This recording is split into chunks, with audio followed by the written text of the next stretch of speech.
Aujourd'hui, ce sont des contrats de territoire qui concernent les 586 communes de Haute-Garonne.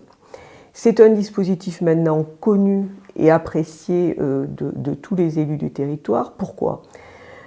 D'abord parce que tous les élus sont ainsi assurés du financement de leurs projets. Ils sont aussi assurés d'un paiement dans l'année.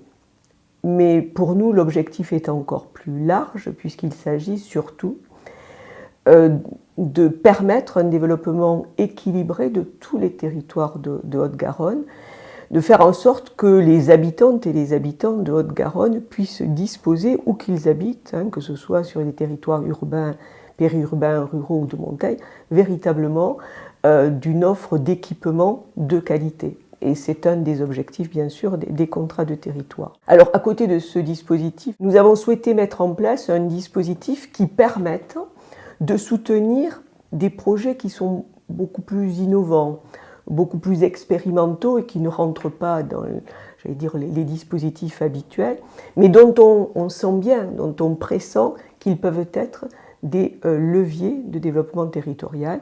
Et c'est le dispositif carte blanche qui permet dorénavant de prendre en compte ce type de projet, qu'il soit porté par des collectivités, qu'il soit porté par des associations.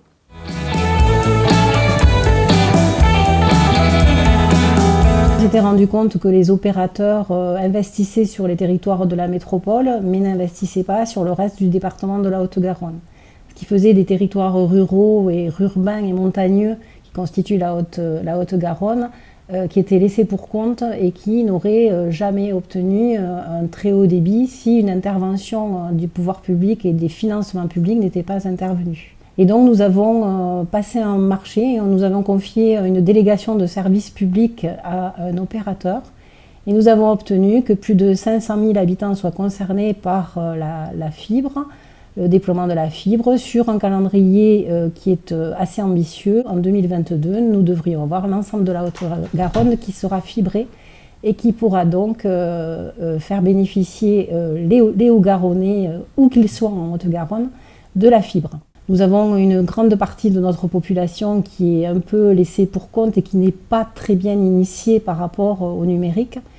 Et notre volonté, c'est de les aider à pouvoir accéder à toutes ces nouvelles technologies, d'autant plus qu'on se rend compte que même pour faire une déclaration d'impôt, il faut maintenant la faire de façon dématérialisée.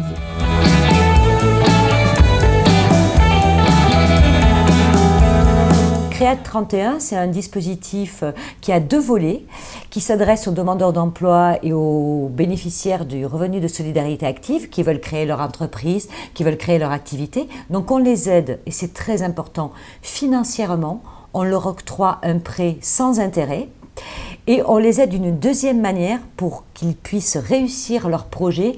Ils sont accompagnés, et c'est là qu'est l'innovation sociale et territoriale, par des chefs d'entreprise de la Haute-Garonne qui, eux, ont de belles expériences, ont de beaux réseaux et qui vont les accompagner gratuitement pour que leur activité s'installe et se pérennise avec succès. C'est un dispositif qui est tout récent. Il n'existe que depuis mars 2017. Et c'est le challenge qu'on s'est fixé et qui marche puisqu'on a créé énormément d'emplois. On est presque à 200 là maintenant. Et on a distribué plus de 428 000 € de prêts.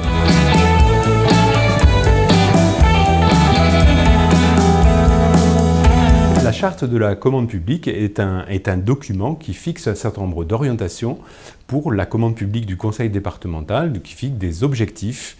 Et cette charte de la commande publique, nous l'avons validée en 2018.